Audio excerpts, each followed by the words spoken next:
کیا آپ نے کبھی سوچا ہے کہ صرف دو مبارک کلمات جنہیں پڑھنے میں چند لمحے لگتے ہیں پوری زندگی کا رخ بدل سکتے ہیں؟ سورہ اخلاص کی دوسری آیت اللہ الصمد، یہی وہ دو کلمات ہیں جن کے بارے میں آج میں آپ کو ایک ایسا طریقہ بتاؤں گا جو نسل در نسل بزرگان دین سے چلا آ رہا ہے۔ اگر آپ کے کاروبار میں برکت نہیں ہے، رزق میں تنگی ہے، راستے بند نظر آتے ہیں اور آپ نے بہت سے وظائف کر کے دیکھ لیے مگر دل مطمئن نہیں ہوا، تو یہ ویڈیو غور سے آخر تک ایک ایک لفظ دھیان سے سنیں، کیونکہ اس میں وہ مکمل ترتیب بتائی جا رہی ہے جو شاید آپ نے پہلے کبھی اس انداز میں نہ سنی ہو۔ یہ ویڈیو ادھوری مت چھوڑیں، کیونکہ عمل کا ہر حصہ ایک دوسرے سے جڑا ہوا ہے، اور اگر آپ کوئی حصہ چھوڑ دیں گے تو ترتیب ادھوری رہ جائے گی۔ سورہ اخلاص قرآن مجید کی ان سورتوں میں سے ہے جن کی عظمت خود احادیث میں بیان ہوئی ہے، اپنی جامعیت میں بے مثال ہے۔ اس کی دوسری آیت میں صرف دو کلمات ہے، اللہ الصمد، یعنی اللہ تعالی وہ ذات ہے جو کسی کی محتاج نہیں اور ہر مخلوق اسی کی محتاج ہے۔ یہی معنی اس عمل کی روح ہے۔ جب بندہ سمجھ لیتا ہے کہ سارا اختیار، سارا رزق، سارا سکون صرف اللہ کے ہاتھ میں ہے، تو اس کا دل بھی اسی کی طرف پلٹنے لگتا ہے، اور یہی رجوع انشاءاللہ آسانیوں کا دروازہ بنتا ہے۔ علماء فرماتے ہیں کہ اس آیت کے کلمات میں ایسی گہرائی ہے کہ اگر انسان صرف انہی دو کلمات کے معنی پر غور کر لے تو اس کی دنیا و آخرت دونوں سنور جائیں۔ یہ عمل کوئی پیچیدہ یا مشکل نہیں بلکہ نہایت سادہ اور مختصر ہے، مگر شرط یہ ہے کہ اسے صحیح ادب، صحیح نیت اور صحیح ترتیب سے کیا جائے۔ عمر، جنس یا حالات کی کوئی قید نہیں، بچہ ہو یا بزرگ، طالب علم ہو یا کاروباری شخص، ملازم ہو یا بے روزگار، ہر کوئی اسے اپنا سکتا ہے۔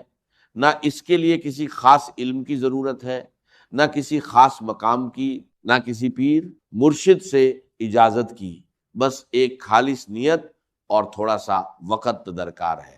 آئیے اب مکمل طریقہ ایک ایک قدم کر کے سمجھتے ہیں تاکہ کوئی الجھن باقی نہ رہے۔ سب سے پہلے وضو کریں اور قبلہ رخ ہو کر ادب سے بیٹھ جائیں، ذہن کو پرسکون رکھیں، موبائل فون یا کسی اور چیز سے توجہ نہ ہٹنے دیں، اور نیت خالص رکھیں کہ یہ عمل صرف اللہ کی رضا اور اس کی مدد کے حصول کے لیے کیا جا رہا ہے، کسی دکھاوے یا کسی اور مقصد کے لیے نہیں۔ عمل کا آغاز اعوذ باللہ من الشیطان الرجیم اور بسم اللہ الرحمن الرحیم سے کریں، دونوں ایک ایک بار۔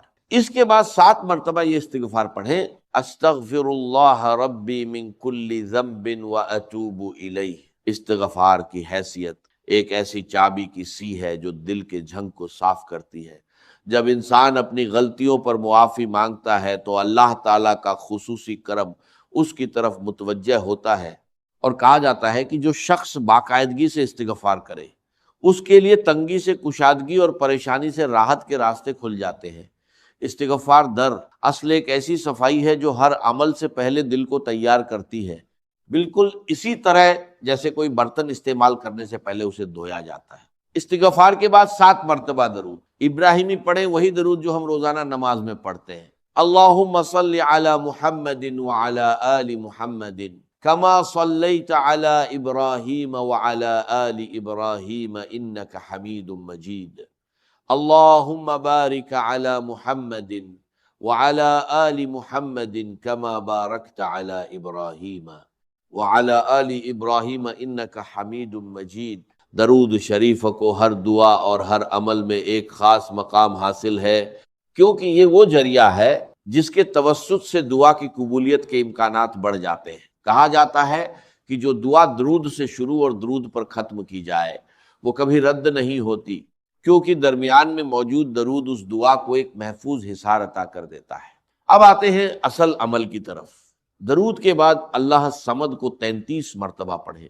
عد کو یاد رکھنے کے لیے تسبیح کے دانے استعمال کر سکتے ہیں، یا اپنی انگلیوں پر شمار کر سکتے ہیں، یا جس طریقے سے آپ کو گنتی میں آسانی ہو وہی اختیار کریں۔ اہم بات یہ ہے کہ جلدی میں نہ پڑھیں، ٹھہر ٹھہر کر سکون سے اور دل کی پوری توجہ کے ساتھ پڑھیں۔ کچھ لوگ اتنی تیزی سے پڑھتے ہیں کہ نہ خود سمجھتے ہیں نہ کوئی اور. ایسے پڑھنے سے ثواب کے بجائے غفلت کا اندیشہ ہوتا ہے. اس لیے سکون اور توجہ کے ساتھ ایک ایک کلمہ محسوس کرتے ہوئے پڑھیں. 33 مرتبہ مکمل ہونے کے بعد دوبارہ 7 مرتبہ وہی درود ابراہیمی پڑھ کر عمل کو مکمل کرے. اس ترتیب میں کوئی کمی بیشی نہ کرے. استغفار 7 بار، درود 7 بار، پھر اللہ الصمد 33 بار، پھر دوبارہ درود 7 بار. یہی مکمل ترتیب ہے، اور اسی ترتیب کے مطابق عمل کرنے سے انشاءاللہ وہ برکات نصیب ہوتی ہیں جن کا ذکر آگے کیا جائے گا. یہ عمل دن کے کسی بھی حصے میں کیا جا سکتا ہے. کچھ لوگ اسے فجر کی نماز کے بعد پڑھنا پسند کرتے ہیں کیونکہ صبح کا وقت روحانی طور پر بابرکت مانا جاتا ہے، جبکہ کچھ اسے مغرب یا عشاء کے بعد پڑھتے ہیں. اگر آپ کے معمولات میں تہجد شامل ہے تو رات کے آخری پہر میں پڑھنا بھی بہترین ہے، کیونکہ اس وقت دل زیادہ حاضر اور پرسکون ہوتا ہے. اصل بات وقت کی نہیں، دل کی حضوری کی ہے. جس وقت آپ کا ذہن سب سے زیادہ پرسکون ہو، دنیا کی مصروفیات سے دور ہو، وہی وقت اس عمل کے لیے بہترین ہے. پورا عمل کرنے میں بمشکل 5 سے 7 منٹ لگتے ہیں، تو 24 گھنٹوں میں سے اتنا وقت نکالنا کسی کے لیے بھی مشکل نہیں. اب سوال یہ ہے کہ یہ عمل کن کن مسائل میں مددگار ثابت ہو سکتا ہے. جو لوگ روزگار کی تلاش میں پریشان ہیں، جن کے کاروبار میں مندی ہے، جن پر قرض کا بوجھ ہے، جن کے گھر میں ناچاکی رہتی ہے، جن کی اولاد کی طرف سے دل پریشان رہتا ہے، جو رشتے کے معاملات میں الجھے ہوئے ہیں، جو کسی مقدمے یا قانونی الجھن میں پھنسے ہیں، یا جو محض ایک بے سکونی اور بے چینی کی کیفیت میں مبتلا ہے، یہ سب لوگ اس عمل سے اللہ کے فضل سے سکون اور آسانی محسوس کر سکتے ہیں. یاد رہے کہ یہ کلمات کوئی جادوئی چابی نہیں، بلکہ ایک وسیلہ ہے جس کے ذریعے بندہ اپنے رب سے تعلق کو مضبوط کرتا ہے، اور اسی تعلقوں کی برکت سے اللہ تعالیٰ اپنے فضل سے نوازتا ہے. اصل کارساز صرف اللہ کی ذات ہے. یہ کلمات محض ایک ذریعہ اور وسیلہ ہے. اب اس عمل کا دوسرا حصہ سمجھیں جو خاص طور پر رزق کی کشادگی کے لیے مفید ہے. اللہ تعالیٰ کے اسماء حسنہ میں سے ایک اسم ہے یا رزاق، یعنی روزی دینے والا. روزانہ صبح گھر سے نکلنے سے پہلے اور رات سونے سے پہلے اس اسم کو بھی 33 مرتبہ پڑھنے کا معمول بنائیں.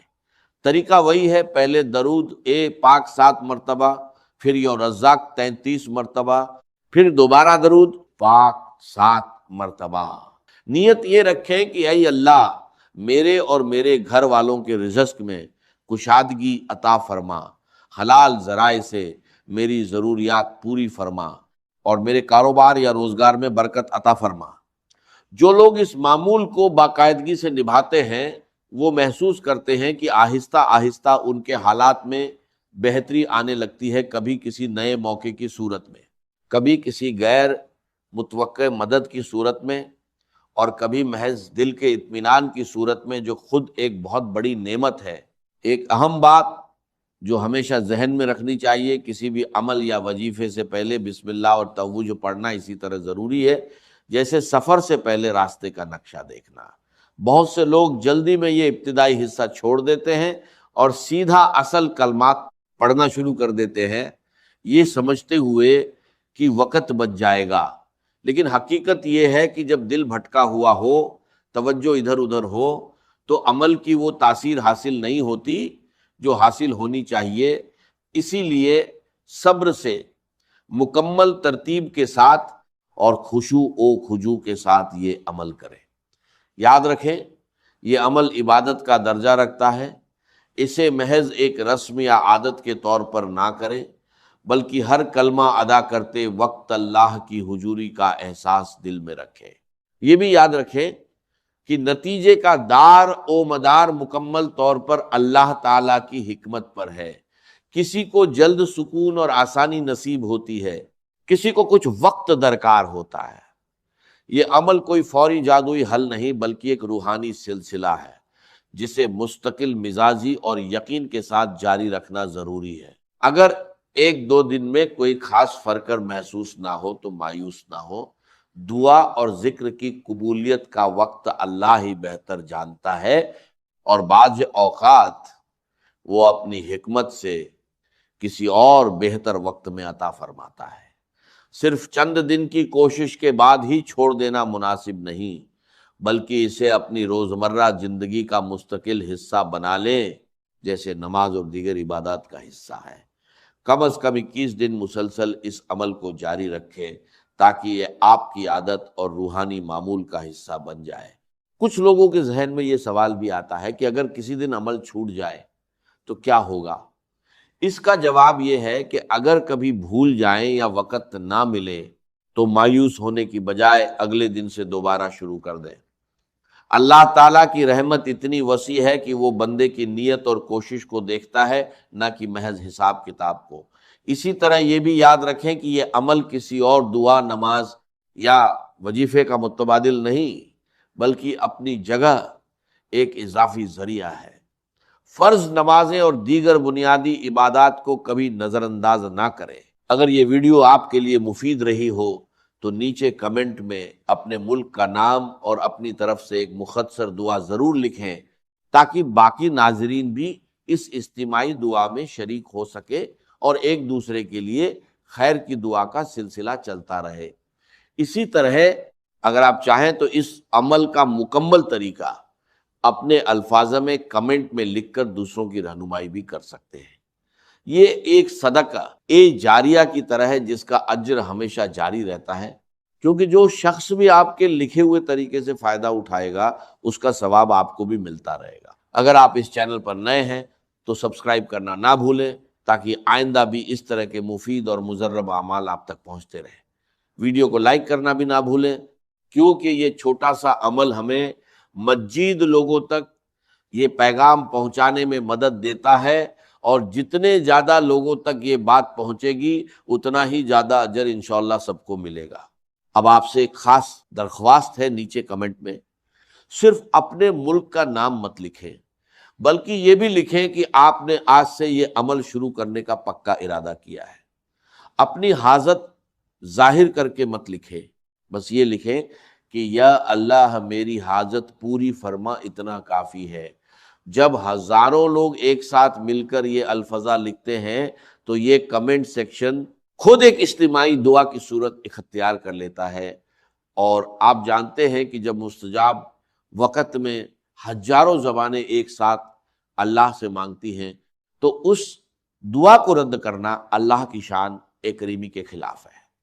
اس لیے ابھی رکے مت، نیچے جا کر کمنٹ باکس کھولیں اور اپنا نام، اپنا ملک اور اپنی دعا ضرور لکھیں۔ ہو سکتا ہے آپ کا یہی ایک کمنٹ کسی اور بھائی یا بہن کے لیے تسلی کی وجہ بن جائے اور ان کی دعا آپ کے حق میں قبول ہو جائے۔ یاد رکھیں، اس چینل پر ہر ہفتے ہم کمنٹس پڑھتے ہیں، اور جن لوگوں کو فائدہ ہوا ان کی کہانیاں بھی شیئر کرتے ہیں، اس لیے اگلا ہفتہ ضرور بتانا کہ اللہ نے آپ کے ساتھ کیا کیا۔ آخر میں یہ بات ذہن میں رکھیں، یہ عمل کوئی معجزاتی گارنٹی نہیں، بلکہ ایک ایسا ذریعہ ہے جس سے بندہ اپنے رب سے تعلق کو جوڑتا ہے، اپنی حاجتیں اسی کے سامنے پیش کرتا ہے، اور صبر، یقین کے ساتھ اس کی رحمت کا منتظر رہتا ہے۔ زندگی میں جب بھی کوئی مشکل آئے، سب سے پہلے اللہ کی طرف رجوع کریں، اسی سے مدد مانگیں، اور یقین رکھیں کہ وہی سب سے بہتر مدد کرنے والا ہے۔ اللہ تعالیٰ سے دعا ہے کہ وہ ہم سب کو رزق، حلال، سکون، قلب اور اپنی رضا نصیب فرمائے، ہماری زندگی کی ہر مشکل کو آسان فرمائے، اور ہمیں ہر اس